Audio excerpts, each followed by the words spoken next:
हमारे छत्तीसगढ़ में स्वागत है। रुक करते हैं खबरों की तरफ। विधानसभा चुनाव जैसे से नजदीक आ रहे वैसे वैसे राजनीतिक पार्टियां जनता के बीच में अपनी पैठ बनाने की कोशिश में जुटी हुई हैं। बीजेपी, कांग्रेस समेत अन्य पार्टियां जनता को लुभाने के लिए हर पैंतरा अपना रही हैं। वहीं अकलतरा विधानसभा सीट पर सभी दलों की निगाहें हैं और सवाल यह है कि अकलतरा की जनता किसे अपना राज सिंहासन सौंपती है। देखिए इस रिपोर्ट में।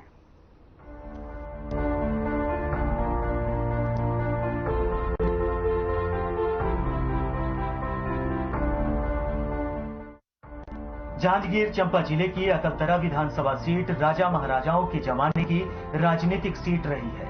साल 1957 में जब इस सीट पर पहली बार चुनाव हुए तो क्षेत्र के राजा ठाकुर भुवन भास्कर सिंह ने 8,132 वोट के भारी भरकम अंतर से जीत दर्ज की थी।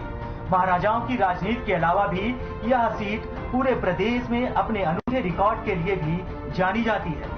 चाहे प्रदेश बनने के पहले की बात हो या फिर छत्तीसगढ़ राज्य गठन के बाद, यहाँ जो विधायक बनता है उसकी सरकार नहीं बन पाती। ऐसे में विधायक को विपक्ष में रहकर राजनीति करनी पड़ती है। जैसे कि अभी के रुझान है, सभी वर्ग के मन खुश है, सभी वर्ग के मन उत्साह देखे जाते हैं और एमा राघवेंद्र भैया ला अगर टिकट मिले हैं तो यहाँ अकलतरा विधानसभा से बहुत बहुमत से लीड से यहाँ से जीत ही।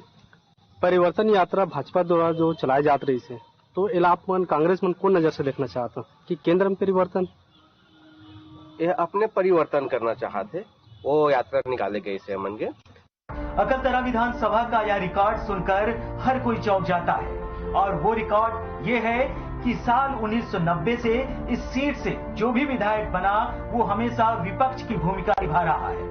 इसे ऐसे समझते हैं कि वर्ष 1990 में यहाँ से निर्दलीय उम्मीदवार जवाहर दुबे ने जीत हासिल की, लेकिन उस वक्त मध्य प्रदेश में भाजपा की सरकार बनी।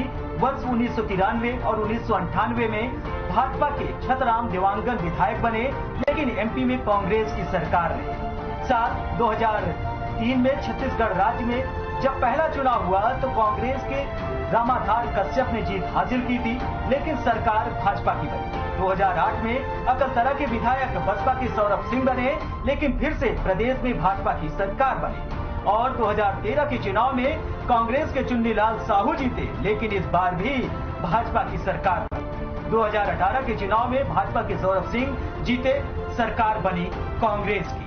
राघवेंद्र भैया को टिकट मिला है। हम लोग जितने कार्यकर्ता हैं बहुत ही जोश और जुनून के साथ उनका हम लोग प्रचार करेंगे और अच्छा सा हमें नेता मिला है, नयुवक नेता है, अच्छा सा नेता है। हम उनका काम दिलो जान लगा के करेंगे, रात दिन एक करके करेंगे। इस बार कांग्रेस पार्टी का विधायक बनाएंगे और हमारा जो भूपेश सरकार है उसका हाथ मजबूत करेंगे, यही कहना हम चाहते हैं। प्रत्याशी हो गए हमारे सामने राघवेंद्र कुमार सिंह जी, उसके साथ हमारे पूरा फौज काम करेगा और अकलतरा विधानसभा से कांग्रेस पार्टी के विधायक बना के देंगे। हमने तो तय किया है 75 पार, इसमें यहाँ की भी भूमिका रहेगी। 75 पार, 90 क्यों नहीं कर सकते आप? 75 पार हमारा टारगेट है, 90 तक जा सकते हैं। पार 75 है, आगे 90 तक जा सकते हैं। वहीं आपको बता दें कि इस बार कांग्रेस के प्रत्याशी राघवेंद्र सिंह को टिकट मिलने से कांग्रेस कार्यकर्ताओं के द्वारा भारी उत्साह देखने के लिए मिल रहा है। कांग्रेस कार्यकर्ताओं ने पटाखे फोड़कर टिकट मिलने की खुशी जाहिर की है। वहीं हर खबर चैनल से अकलतरा विधानसभा के प्रत्याशी राघवेंद्र सिंह ने खास बातचीत की है। सबसे पहले तो आपको बधाई कि आप तो अकलतरा विधानसभा के लिए प्रत्याशी चुने गए हैं। आगामी विधानसभा चुनाव के लेकर अकलतरा विधानसभा में किस प्रकार से तैयारी है आपकी? सरकार की ये जो योजनाएं हैं, जो विगत 5 सालों से आदरणीय भूपेश बघेल जी के नेतृत्व में कांग्रेस सरकार की जो योजनाएं हैं जिसका लाभ हर व्यक्ति को मिला है, हर समाज के हर वर्ग के अंतिम छोर तक गया है, उन विकास कार्यों को लेकर हम लोगों के बीच में जाएंगे और मुझे विश्वास है कि प्रदेश में भी हमारी सरकार बनेगी और अकलतरा में भी जनता हम लोगों को अपना आशीर्वाद देगी। भाजपा द्वारा परिवर्तन यात्रा चलाई गई थी, उसमें क्या उनको फायदा मिलने वाली है?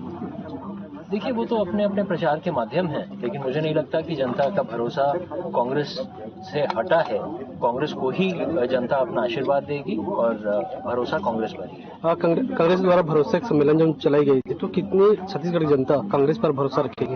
आप यदि भरोसे का सम्मेलन देखें तो हर जगह जिस तरह से लोग आए थे, जिस तरह से लोगों ने अपना भरोसा दिखाया है, मैंने शुरू में ही एक बात कही कि हर वर्ग और हर समाज के लोगों को किसी न किसी योजना का लाभ मिला है, तो कहीं ना कहीं वो भरोसा बरकरार है। कांग्रेस पार्टी पर बरकरार है, शीर्ष नेतृत्व पर बरकरार है, आदरणीय भूपेश बघेल जी पर बरकरार है और जनता हम लोग को अपना आशीर्वाद देगी। ऐसा क्यों होता है कि चुनावी समय आते हैं लेकिन मुद्दा वही चला रहता है जनताओं की? आप स्पेसिफिकली बताएं। जैसे कि अभी आप किसी भी गांव में आपके विधानसभा क्षेत्र में चले जाइए, मुद्दा वही है, सड़क, स्वास्थ्य, शिक्षा। देखिए, सड़क, स्वास्थ्य, शिक्षा तो ये तो मुद्दा ऐसा है जो कि बढ़ती जनसंख्या के साथ लगातार बढ़ता जाएगा।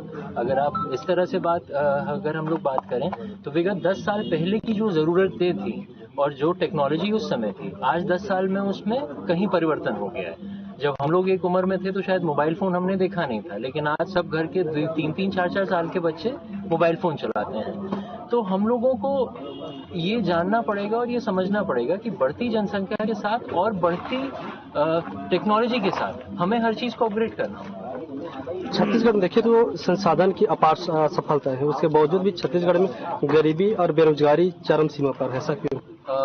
जहाँ तक मेरी जानकारी है, ये सेंट्रल गवर्नमेंट का भी आंकड़ा है और बाकी लोगों का भी आंकड़ा है कि बेरोजगारी दर हमारे यहाँ सबसे कम है। तो बात रही अगर जब से राजीव गांधी किसान न्याय योजना आई और बाकी योजनाएं जो चल रही हैं, उसकी वजह से लगातार बेरोजगारी दर हमारे यहाँ कम चल रहा है। चरम सीमा पर मैं आपकी बात से असहमत हूँ, चरम सीमा पर तो नहीं है, क्योंकि ये आंकड़ा सेंट्रल गवर्नमेंट का और बाकी इंडिपेंडेंट एजेंसीज का भी है। केंद्र सरकार बोल रही है कि छत्तीसगढ़ की धान खरीदी हम कर रहे हैं और राज्य सरकार बोलती है हम खरीदी कर रहे हैं। अभी मैंने कुछ दिन पहले एक पोस्टर देखा था जिसमें उन्होंने ये बताया था कि इतने क्या न्याय योजना में इतने रुपए सरकार दे रही है। तो भाजपा सरकार इसकी बात ये क्यों नहीं बताती कि आखिर उत्तर प्रदेश में और बाकी जगह क्यों नहीं 2800 रुपए या 2780 रुपए जो किसानों को मिला है वो क्यों नहीं मिल रहा? छत्तीसगढ़ में अनुसूचित जनजाति सबसे ज्यादा मात्रा में पाई जा रही है, मतलब उनकी आबादी, उनका मांग भी है कि जिस प्रकार से मध्य प्रदेश में आदिवासी यूनिवर्सिटी खुली है, तो आपकी सरकार कितने दिनों में मतलब आदिवासी यूनिवर्सिटी खोलने की? देखिए, ये स्टेट का मामला है, तो इसका स्पेसिफिकली जवाब दे देना कि कितनी दिन में खोलेंगे, ये मेरे अधिकार के बाहर की चीज है। क्योंकि भाजपा ने यहाँ तक 15 साल तक शासन किया था, जिस समय शासन में आए थे उस समय बोले थे कि हम छत्तीसगढ़ में आदिवासी यूनिवर्सिटी खोल कर रहेंगे, लेकिन 15 साल में केवल वो फाइल पर ही रह गई। बिल्कुल, मैं आपकी बात से सहमत हूँ। ऐसे वादे उन लोगों ने बहुत सारे किए थे। जो सबसे आसान वादा सबके सामने है वो है कि उन्होंने कहा था वो बोनस देंगे और वो 2 साल का बोनस भी खा गए। तो इस तरह के खोखले वादे करना बीजेपी की आदत में है और बीजेपी के संस्कार में। कांग्रेस द्वारा ये बोली जा रही है कि विपक्ष किसी प्रकार का मुद्दा नहीं है आगामी विधानसभा को लेकर, तो आप इसे किस रूप में देखना चाहेंगे? किसके द्वारा बोला जाए? आपकी पार्टी द्वारा बोला गया है कि विपक्ष के पास कुछ मुद्दा नहीं है, किसान के लिए, चाहे बेरोजगार के लिए, चाहे नौकरी पेशों के लिए। जी, तो विपक्ष किस मुद्दे पर चुनाव लड़ेगी? अब ये बात तो आपको विपक्ष से पूछनी चाहिए, क्योंकि उनके पास मुद्दा नहीं है, ये बात तो हम लोग समझ ही रहे हैं। वर्तमान आपके विधानसभा क्षेत्र की बात करें तो वर्तमान जो विधायक है श्री सौरव सिंह, अभी कुछ दिन पहले कहीं कहीं भूमि पूजन किए थे और शायद भूमि पूजन करते आ रहे हैं, तो क्या इसको हम एक फोटोबाजी समझ सकते हैं? देखिए, विधायक मद होता है 4 करोड़ रुपए का, जिसमें करीब 1 करोड़ रुपए जैसी मेरी जानकारी है, वो प्रभारी मंत्री जी के अनुमोदन से मिलता है। तो 3 करोड़ रुपए उनका अपना मद है, जहां उन्होंने दिया होगा वहां पे वो भूमि पूजन कर रहे हैं। राघवेंद्र सिंह ने आभार व्यक्त किया है कि अकलतरा विधानसभा से मुझे उम्मीदवार बनाया गया है। मैं कांग्रेस पार्टी के इस भरोसे को बरकरार रखूंगा। साथ ही पूरे छत्तीसगढ़ समेत अकलतरा विधानसभा में कांग्रेस की सीट को जीतकर कांग्रेस के झोली में डालूंगा। Bureau report, Akaltara.